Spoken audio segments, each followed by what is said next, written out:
Let's talk pie, fat loss pie. So you might be thinking that, well, what does pie and fat loss have to do with one another? And well, what I'm really getting at is this. Fat loss really is a pie, and there are different sections to fat loss. And the challenge for many of us is that we tend to focus on just one sliver of the pie. And this has come up a lot recently as I've been having more and more nutrition orientations with people. And we're sitting down and asking the question, what have you done in the past? And just about everybody, to some degree or another, has followed a nutrition plan in which they counted calories, or a plan in which the focal point was calories in and calories out. And that plays out a couple of ways. One is we tend to sit there and calculate, well, how many calories am I eating in a day? And we try to consume less. Or we'll eat a certain number of calories in the day and see how many of them we can work off through exercise. Or we'll do a combination of both. And the calories in, calories out model has been, it's been the most popular means of dieting since dieting ever began. And we tend to focus on it as though it's some type of scale, as if, if we consume less calories than that are coming out, well, then the scales should balance out in a way where we are losing body fat. And rarely does it work, and rarely does it work in the long term. Now, for anybody who has followed calories in and calories out, let me just say, I'm going to contradict what I just said a moment ago. It does work. It just doesn't work in the long term. And, I have firsthand knowledge of this. Corey Beth has firsthand knowledge of this because this was the approach that we focused on during the time in which we were doing competing. And it is the approach that most people follow. So here's the thing. What's wrong with it, right? I mean, what are some of the challenges that come along with this calories in, calories out model? Well, the first challenge is that the math doesn't always add up. I mean, it should seem pretty simplistic that if you just continually drop your calories, you would continually drop weight week after week. And rarely does that ever happen.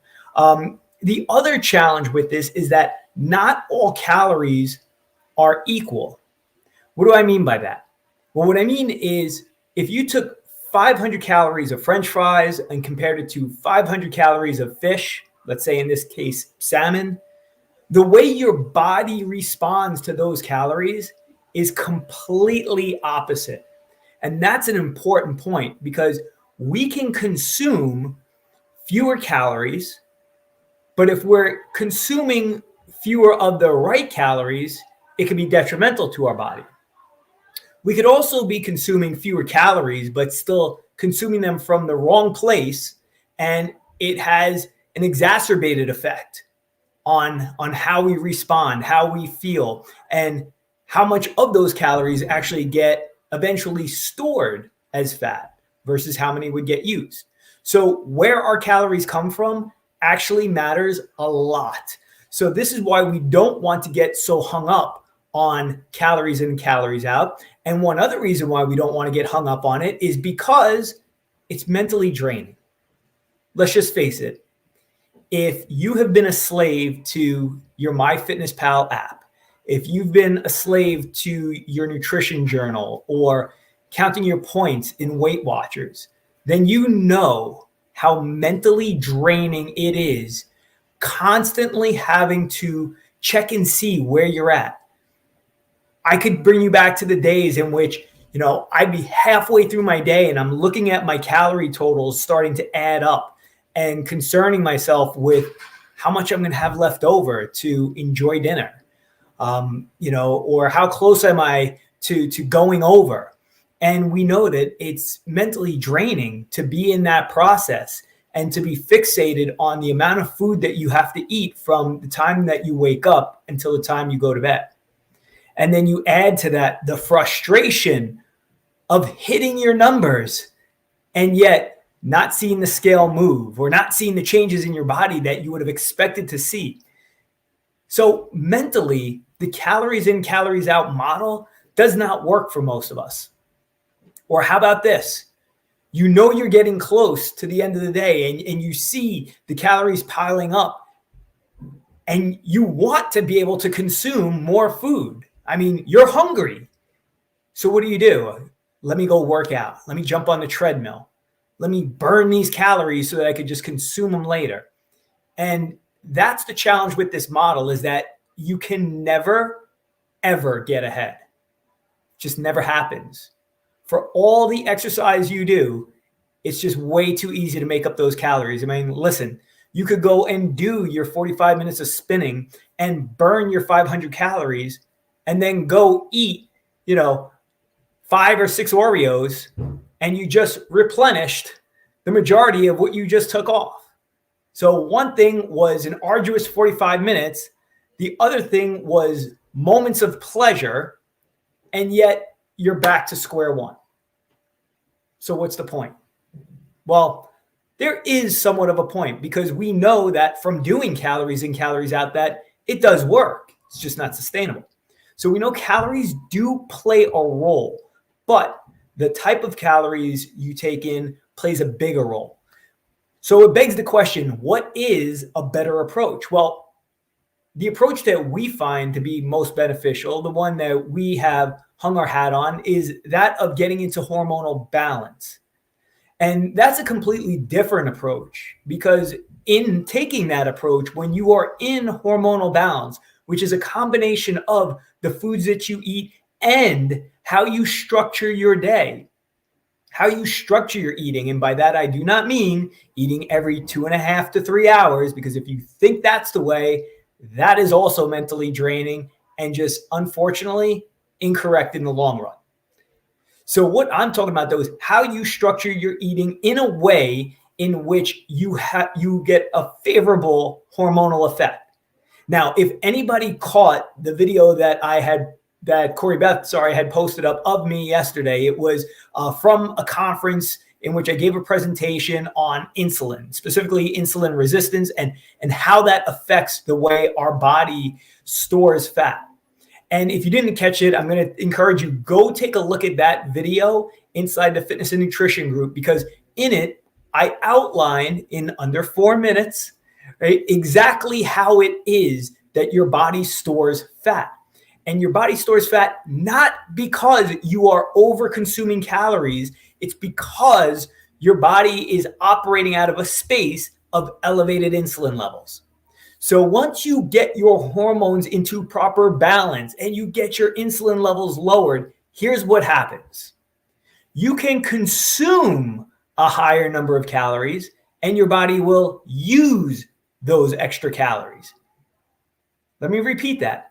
You can consume a higher number of calories and your body will use those calories. What happens in the calories in and calories out model is if you consume a higher amount of calories, your body stores those calories. And the reason being is because you're not in proper hormonal balance.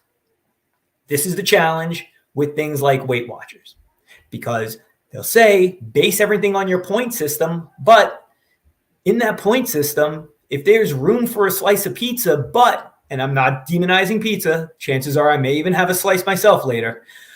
But what I'm saying is that they will tell you certain foods are okay, or as long as you stay within this point value, they're okay.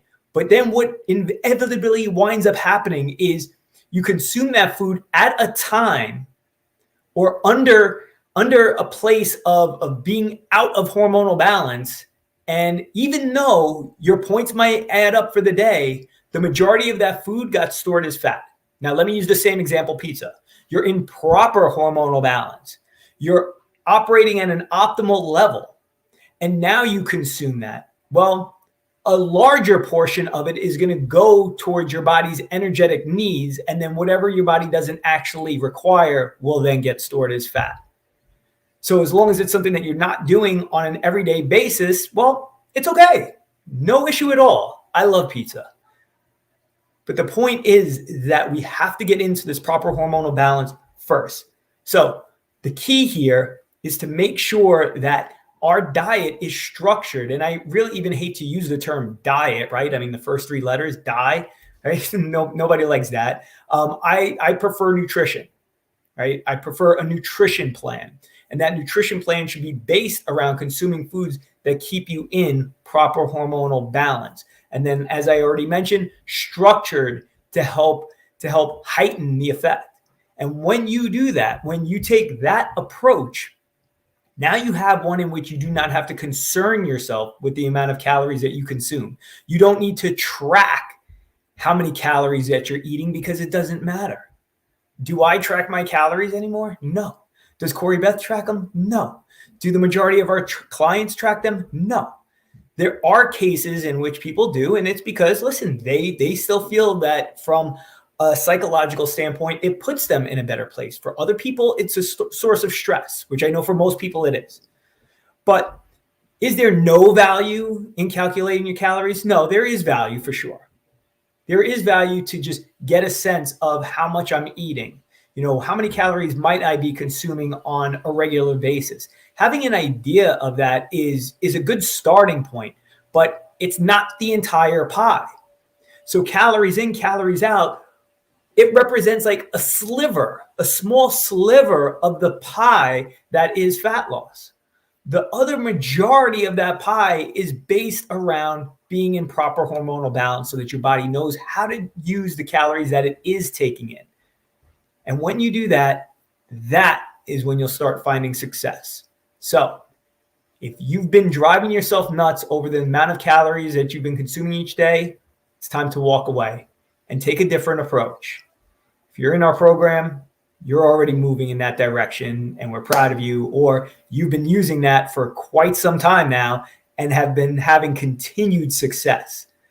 So as always, we wish you all success. We love you guys. We want to see you succeed and do your best, but make sure that you're putting your time, your mental energy, and your efforts into the right place. We'll see you next week.